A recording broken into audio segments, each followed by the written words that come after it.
And welcome to Talkin' a Theater with Todd. My name is Todd Salovey. I'm the Associate Artistic Director of San Diego Repertory Theater. Usually when we start a show in the theater, on the evening of the first preview, I sit down with some of the artists involved in making the new play that we're doing and talk about the process of making the art. Well, we're in a new world right now, and San Diego Rep is plugging away, creating new, relevant, really interesting art, but it's become a hybrid of theater and film right now. And just last Friday, we dropped and released a brand new film, JQA, about John Quincy Adams, Aaron Posner's new play. And it was directed in the theater by Sam Woodhouse with the film direction by Timothy Powell. Timothy Powell is my guest tonight. He is the area head of television, film, and new media at SDSU. He has directed over 300 episodes of network television. He has 4 Emmy Awards, did the feature film Riding with James Dean. Most importantly, he was my co-director on the film of A Weekend with Pablo Picasso. Maybe you saw that. And as I said, he is the film director of JQA. Welcome, Tim Powell. Thank you. Thanks, Todd. Great to get a chance to talk to you. And I just have to say, even just to start, having seen your work, worked with you on Picasso, and now seen your work on JQA, you are so immensely gifted and so amazing with the way you use film vocabulary. It's just a pleasure to see your work. Well, thanks. Yeah, it's something where obviously I've been doing this for a lot of years. And every project I do, like with Picasso or with JQA, I still learn. I still learn a lot of stuff. And so I'm constantly updating my skills, updating my artistic sense, my perspective, and all of that. So, I love doing it. I'll never stop doing it. Even though I teach full time, I still do really a full-time schedule of production as well. Just because it's just always been a passion of mine. Well, we're all incredibly impressed, not just by the work, but by the work ethic. And, no one knows behind the scenes how many hours you put in, but it just feels as though you're working night and day to not only prepare to shoot these plays, to then shoot and then to edit them, which takes extraordinary time under really tight deadlines. So just on behalf of the rep, Tim, thank you. I think working with you has just been amazing. Well, thank you. Yeah, and same. There's so many talented people at the rep. I had a chance to work with you, with Todd, and also with Sam from the directing standpoint, but just also, the designers and, the electricians, the staff, the carpenters. Everybody. It's a very weird time right now with COVID, and everybody was doing sort of new things with a new work approach, and it was just an amazing experience for me. Tim, I wonder if we could just go to the starting point and the work that you did on the 2 pieces. So we had the play Weekend with Pablo Picasso, which was interesting because Herbert and I have worked on it for 10 years. We've done it on different theaters, and you shot that with us in the large theater in the Lyceum stage. And then you did a different production with JQA, working with Sam, which really had a different concept to how you're using video. So take us back to what was your interest in the 2 pieces, and how did you approach the work in video differently or in film in one versus the other? Sure. So, both projects are unique in their style and their structure. The Weekend with Pablo Picasso was a one-person show. And, I had the advantage with that particular show of seeing a video of the play production. So I had a good sense of that. And really the idea with that one was, we could have shot it like a play. And I've done several projects like that where we're just filming it like a play. But, talking with you, Todd, and some of the other people, we were sort of looking at it like, well, let's try this in a little bit more of a movie format and a little bit more of a realistic kind of format. And, we were so lucky with Herbert, the actor that he can actually paint, which on stage is critically important. In a movie, you could just fake, you could cut in shots of showing somebody else's hand actually painting it or whatever, so you can cheat it. But it was just, what made it really great is to not have to do that, and to still try to capture that movie style, still try to put the audience back in Picasso's studio, not as a theatrical representation of a studio, but as realistic as we could make it, given time, budget, and everything else. So that was really the driving force and the main concept behind that one. And then JQA from the beginning was, I saw it as a play. It's a play where there's 4 central characters who are swapping roles, swapping genders, in playing the roles. So that was kind of an interesting thing. And to me, it seemed like it lent itself to, let's take a theatrical experience and try to do the best we can on film with representing the theatrical experience, rather than taking a theatrical piece and bringing it a little bit more into the film world, which is what Picasso was. So to theatrical, when you think about a theatrical experience and you think about the live audience, coming into the theater, you think about actors having entrances and exits, and there's so many things that make a live performance a live performance. How did you try to capture that in JQA? Right. So, one of the biggest problems, even though the two fields are very similar, the idea is that we want people to go into a dark room and watch a presentation. And that's the same with theater, and it's the same with film, or at least with a movie.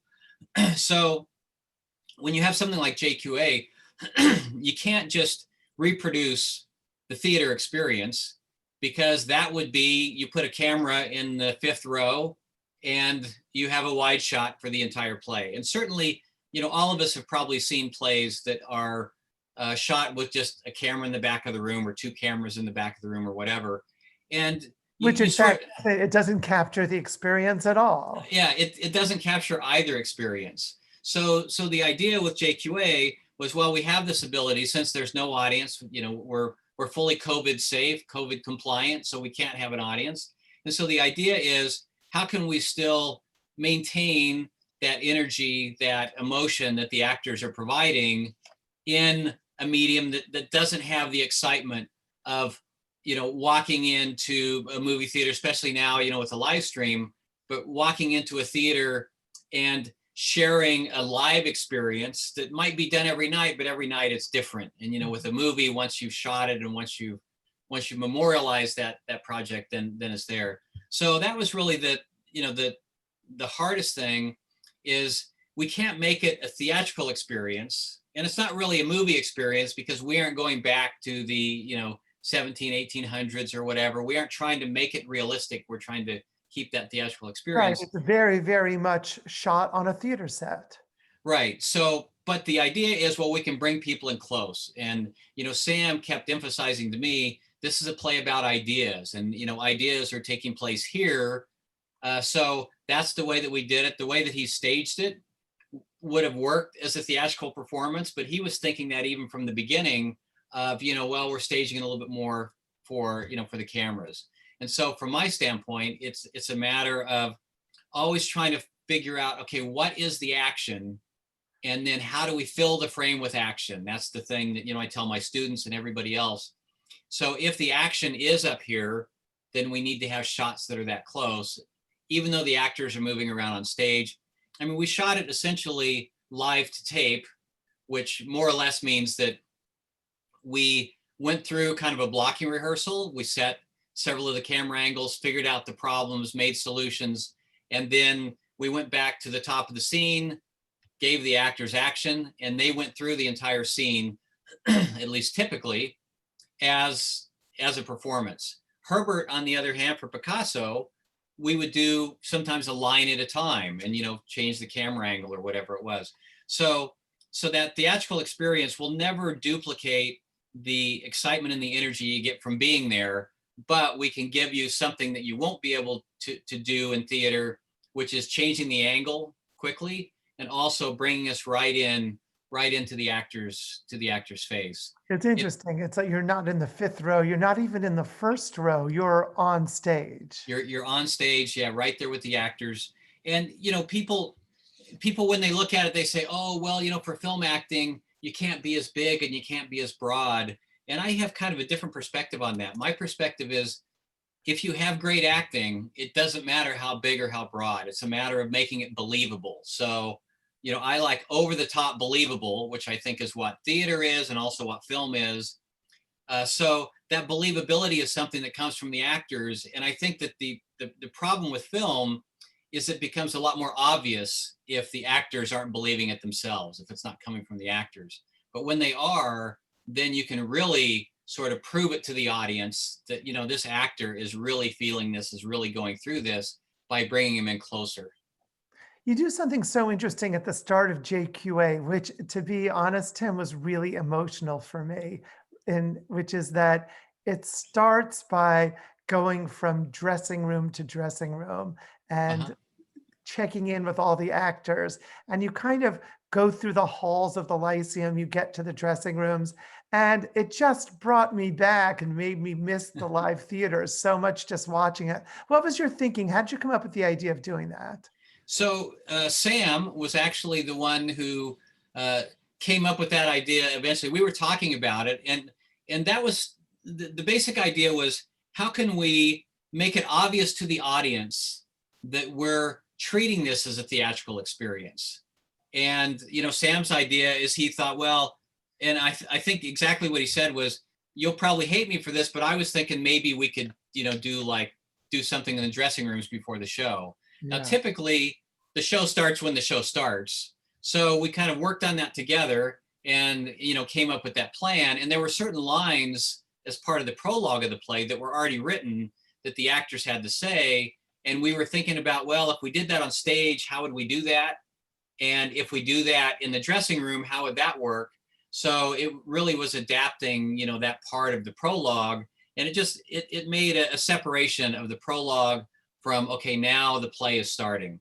Because still, the introduction of every scene still had that same kind of device in it, where actors that weren't in the scene were kind of setting up the table. And again, I give a ton of credit to Sam for this, because this was his his idea for when we were talking about how do we separate those things out. And he came up with that idea, and then we just worked on it together to craft it into what you finally see here. It's funny that you say that Sam talked to you about JQA being a play of ideas. I was 10 minutes into watching it, and as I watched it, I was thinking, I love the theater so much. It's not a film. This isn't a film script.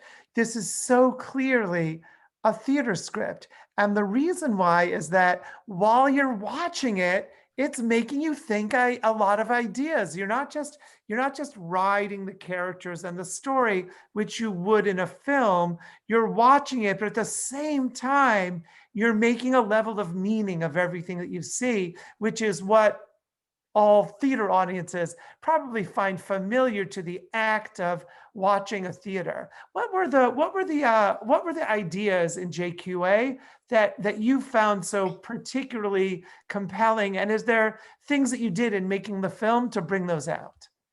Sure. I think, again, it goes back to that figuring out what is the action, and then bringing that action, filling the frame with action.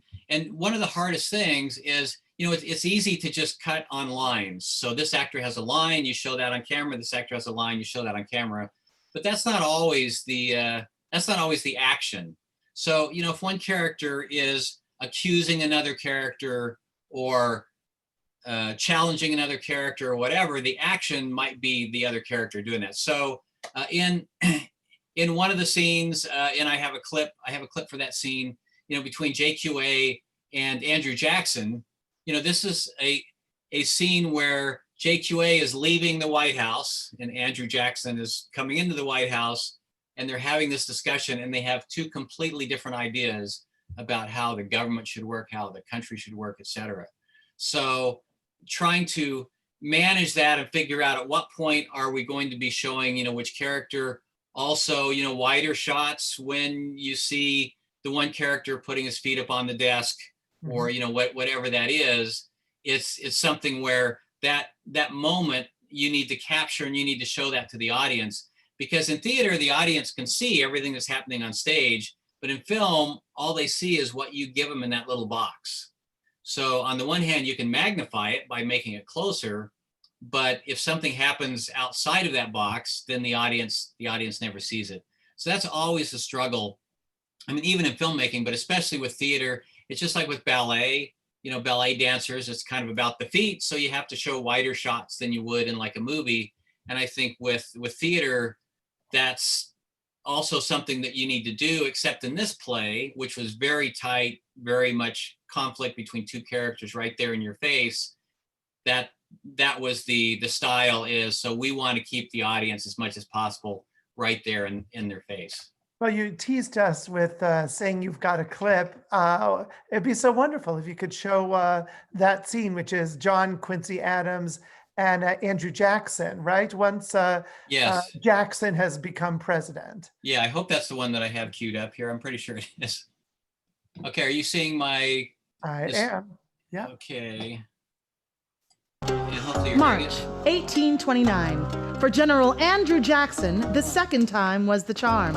He won the election of 1828 in a veritable landslide, making Mr. Adams, like his father before him, a one-term president. At 62, it looks like John Quincy's political career might just have run its course. General Jackson, or Old Hickory, will be sworn in tomorrow morning. So he and Mr. Adams are meeting today. I'm simply saying, Andrew, it is incumbent upon us to be careful. Incumbent? Extremely careful. Oh, it is it? The stakes are high and getting higher all the time. Your point, sir. My point is that if things go the way they seem to be going, we'll be able to put Europe in our vest pocket within a generation or so if we don't do something insanely stupid, like declare war on ourselves or try to annex Texas. I still fail to see where all of This country is vast. Who knows what we've got under our soil? Liquid gold or vast veins of diamonds, or I don't know, but there is a lot of land out there, and there is bound to be a lot of things under it. I understand. I hope you do. Your point, sir. I do so hope you have a fucking point. My point, sir, is we are going to be a power to be reckoned with. You got no argument from me there. That's so why it behooves us to point the ship in the right direction now, right this moment, because we are about to gather some serious momentum. Even if you do manage to kill the National Bank and get your insane reactionary fiscal policies enacted, it will still only slow things down, not stop them. It is my belief that we have in effect won. Our ascendancy as a nation is all but inevitable. So I'm saying, be smart. Pay attention, because what we put into place right now is going to mean something very real for a long time to come. You are remarkable. I am not your sure arrogance, your smug self-assurance, your nearly boundless, practically unfathomable sense of privilege. You think the government is the cure for every ill, don't you? You look at the citizens of this country and you think these little people are so weak-willed, so small-minded, so inherently incapable of caring for their uneducated, unsophisticated little selves, that what they so desperately need is us Harvard-educated, Greek-speaking, four-eyed eggheads to figure things out for them. Tell them how to live their damn lives. Well, that is just an absurd exaggeration. Build them new roads, dig them canals, take away their hard-earned slaves, force them off their family farms and into public schools whether they want to be there or not. Take away their guns, force them to pay taxes to subsidize pointy-head celestial scientists to sit in literal towers and stare at the stars so we can what? Count them? Figure out how the fuck they twinkle? Who the hell gives a flying fuck about the stars? Not normal people, not working Americans. How is that gonna help them put food on their tables and keep them safe from Indians and wolves and hurricanes and drought and famine and real-life problems? There is room for both, you small-minded. There is room for both. We can deal with the practical issues of our citizens and pursue scientific knowledge at the same time. You would not understand this, but more knowledge actually helps make people's lives better. We must have a larger vision, a great government. The government is not the country, John. The people are the country. The government is here to shoot our enemies, keep order in the streets, and see that the rule of law is maintained. Maybe every now and then declare a holiday or feed a foreign head of state. That's all. That's it.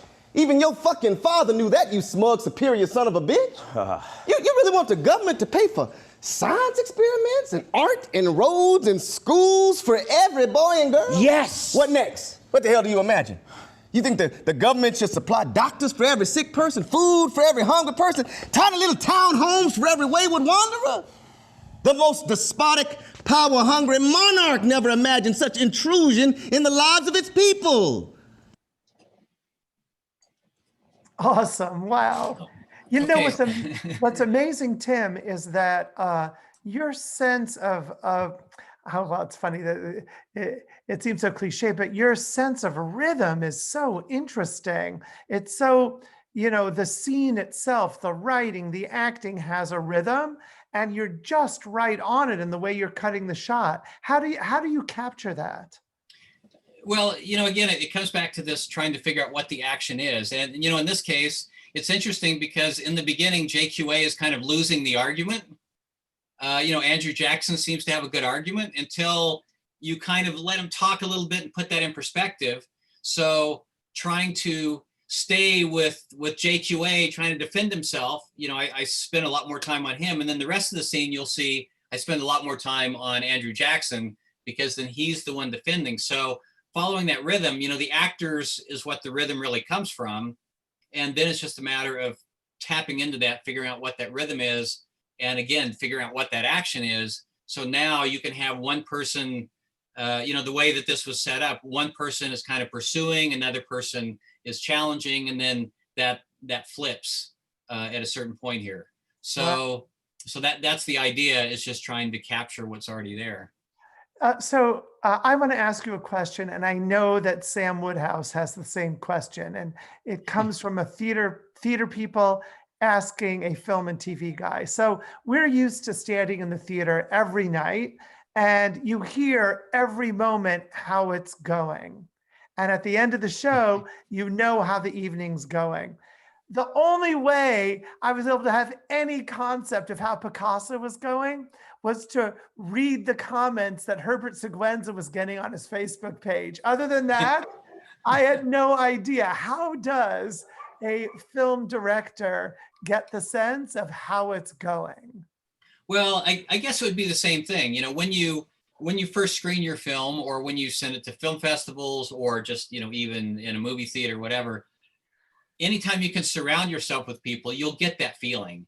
It doesn't work as well if they introduce you and all that, but if you just sort of show up in the theater, just like you might do, you know, on opening night, where you're just a random audience member, theater goer, you know, that's on where you opening can. night, I'm not random. I'm the guy pacing in the back, but maybe like a week later.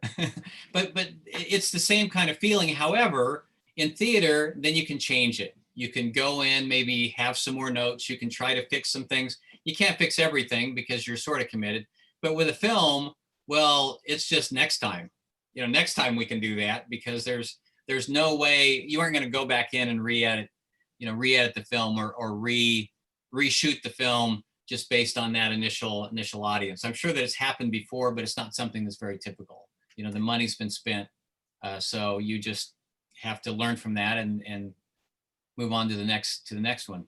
Did you think Sam and I were talking about that today, which when you do a play, you've got previews, and you spend every day in the preview, hearing the audience, fixing things, focusing things. And it's just, you know, you're the audience of one when you're watching the movie. And it's just, I know when working on Picasso, is you're trying to get it draft by draft to something that feels right to you, but you don't get that collective response that you get in the theater. Right. And when you're in the theater like that, and you're feeling that energy from 300 people, 1,000 people, however many people are in the theater, you know, in film and TV, they do focus groups where they show it to people. The problem is when you bring people in and you say, hey, what do you think of this? They all have an opinion. And it's really hard for a lot of people to manage those opinions, because people will throw out all these ideas. Well, you know, you could do this, you could do that, you could do this, you could do that. So you might get a sense of that overall feeling in the room, but it's not nearly the same as in theater, or, you know, when you're showing your film in a theater, where you can walk in and get that feeling and sort of see, oh, this is when people are kind of slumping in their chair, looking at their watch, or texting or whatever it is, and oh, this is where everyone's leaning forward in their seat. So that's working, and then you're trying to just make the rest of it equally engaging. I'm speaking now with Tim Powell, the film director for both JQA and Weekend with Pablo Picasso. And JQA is going to be playing or streaming through November 5th. And you can get tickets for it at sdrep.org. It's really interesting, and I know that you'll enjoy watching it. Speaks very closely to what's going on in American politics right now, as the piece is really examining what is the role of government. It's also very interesting, entertaining, and there's some great acting, amazing acting that's going on in it. To step back and talk about Picasso for a second, when we were filming Picasso, we did it differently. You did it with one camera, and we did it out of order. How are you thinking as a director differently on something which you're shooting film style, as opposed to doing a play where you're doing the play work that you did on JQA, where you're doing the piece sequentially? Yeah, I think it comes down to, the importance of rehearsal is, in my mind, it's absolutely critical. It has to be there. Now, a lot of filmmakers will do stuff where the actor will just get hired. They'll bring them to the set. They'll say, okay, in this scene, you're going to do this and action. And, you can do that, but I don't think you get nearly as much out of it. So the beauty of it, working with you and with Herbert, is you had been working this play. You had been refining and all of that, all of this time. So it made it a lot easier for me just by watching, by being part of the rehearsals, where we had that, where we were kind of collaborating, seeing what's already there and going, wow, this is great. How can we capture this? And then the second step to that is, how can we enhance it? Where can we put the camera to enhance it? So once you have that plan, and I had, a fairly detailed shot list of which we used to a great extent, but then also varied it a lot as well as time went on. But it's really, to me, it's a lot harder for the actor. I can see in my head how it's going to cut together. And that's when I make my list, my shot list, and my marked shooting script, that's already represented there. But for the actor, they have to go back and, oh, well, in this piece of the scene, I have to be really emotional. And in this piece of the scene, I have to be a little bit lighter, or, it's a little bit more fun, or whatever it is. And those are back to back, and even going back and forth. So, as a film director, I try to be a little bit cognizant of that, because I don't want the actor to have to jump right into a big emotional scene. So I might back it up more and let that run more for the actor. But really, for a movie, it would take forever. It would just bust your budget and your schedule on a movie if every angle you were having the actor go all the way back, way back and do it. Also, it's a matter of energy. If you're doing a play, the actors run through it once. In the case of JQA, we were doing every scene twice, but then there's also pickup shots and everything else. And it's sort of like, running a marathon. Well, you can run 50 yards and it's not a big deal, but after 12 miles, 15 miles, it starts to become a much bigger deal. And with filmmaking, it can be that, it's 10-hour days or sort of the normal day. I want to show the trailer from Weekend with Picasso for anyone that hasn't seen the film yet.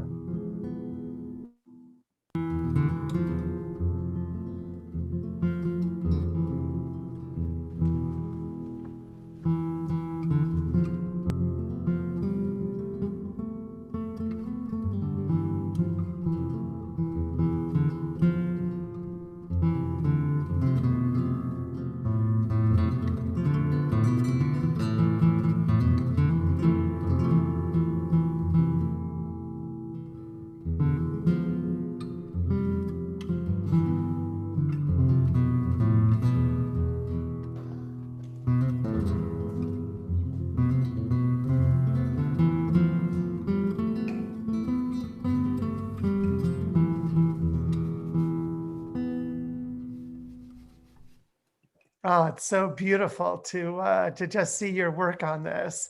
I have a question just about just watching that makes me think about how the set design is different for a film than for a theater. One of the things that you were saying to us is that you wanted some corners in the room to shoot into. When we did Weekend with Picasso at the Rep, it didn't have any corners whatsoever. It was a long, vast area with a 4th stage. What are some of the things that that you need for an effective film set design for a film? Sure. So one of the biggest differences is that with theater, you have depth. There's already a depth. You know, there's an audience member sitting in the audience, there's a stage, there's an actor, and then there's a set behind the actor. With a movie, whether you're seeing it on a mobile device or in a movie theater, whatever, it's flat. It's 2-dimensional. So there's no real depth to it at all. So all the depth has to be created within the shot itself. And having more distance helps create depth. Having more pieces, like if you watch Picasso, you'll see a lot more foreground type pieces, you know, plants or paintbrushes or easels or things like that in the foreground. And all of that is to try to add that feeling of depth that isn't literally there in film, where you do get it in theater. So yeah, the production design is a huge part of that.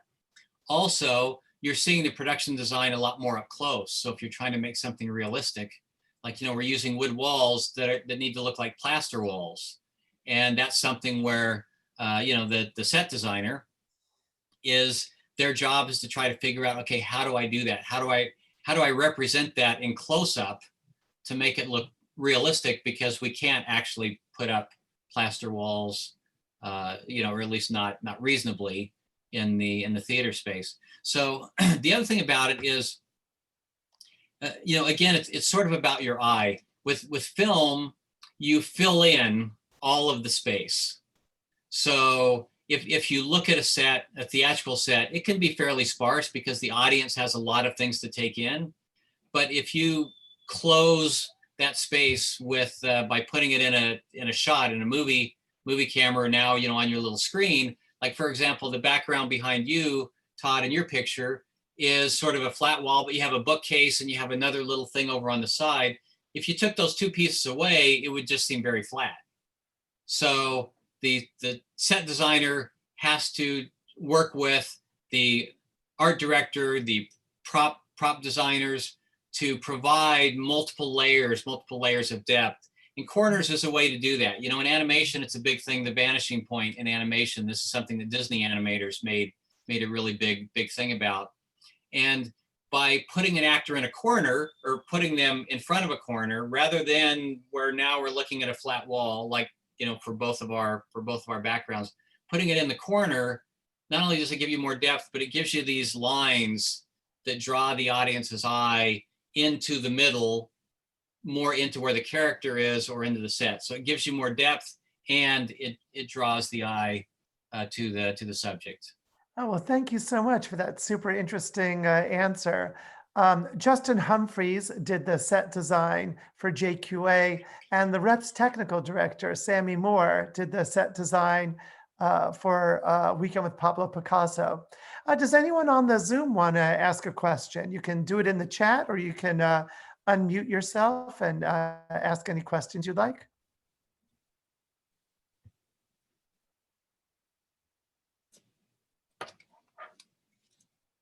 They're making it easy on me. Well, I have one more question, Tim, and then we'll let people get to watching the film. Again, JQA tickets for it can be gotten on sdrep.org, and it is available to stream until November 5. So, Tim, what's next? Well, you know, at this point, I've had a very busy production period. So I'm going to take a little bit of time off. I'm going to have another shoot coming up this week. And then after that, I'm just going to sort of sit back for a while. But I do have several projects brewing. I'm hoping that maybe with the Rep, I can do more projects, you know, later on.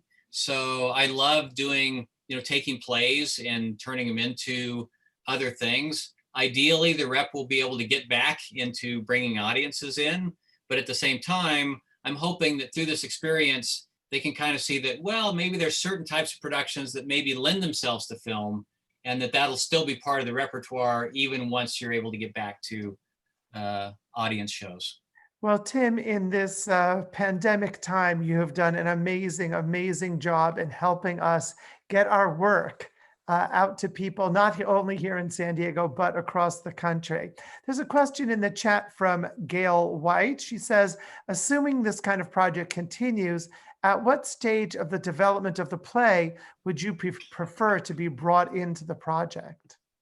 Sure, and that's an excellent question, because if you're doing a movie, if you're directing a movie, it might be something where you started from the beginning. It might be something that you actually wrote, and then you're now directing, your project. For me, I'm a director. I'm also a writer, but I would say most of the things that I direct are things that have already been written. So I come into the process a little bit later. And with theater, I mean, I love the experience that I had collaborating with Todd, collaborating with Sam, where they already had a show. I mean, they had an existing piece that if they brought the audience in and, started the show, the audience would see a good, solid show right off the bat. So coming into the project at that point is interesting, because now I'm trying to take what they've already done and again, show it, enhance it, do as much as I can, and make it be meaningful for someone that's expecting more of a theatrical experience in a video rather than just a movie that you would go down to a movie theater, and see. Because plays, they are different than movies. They're written differently and all that. So that collaboration I love doing, and at the same time, at any point of the process, I'm equally happy to jump in at any point of the process, because there's so much more to do until it's finally delivered. Well, Tim, just on behalf of the rep, just want to say thank you, and what a pleasure it's been speaking to you. But more than that, spending the last 2 months being artistic partners on 2 big projects. And we are super, super amazed at the work that you do, and can't wait to see your next projects. Thank you so much. This is Talkin' Theater with Todd. And now enjoy, I hope you get a chance to enjoy JQA. Thank you so much for joining us. Thank you. Bye, everybody.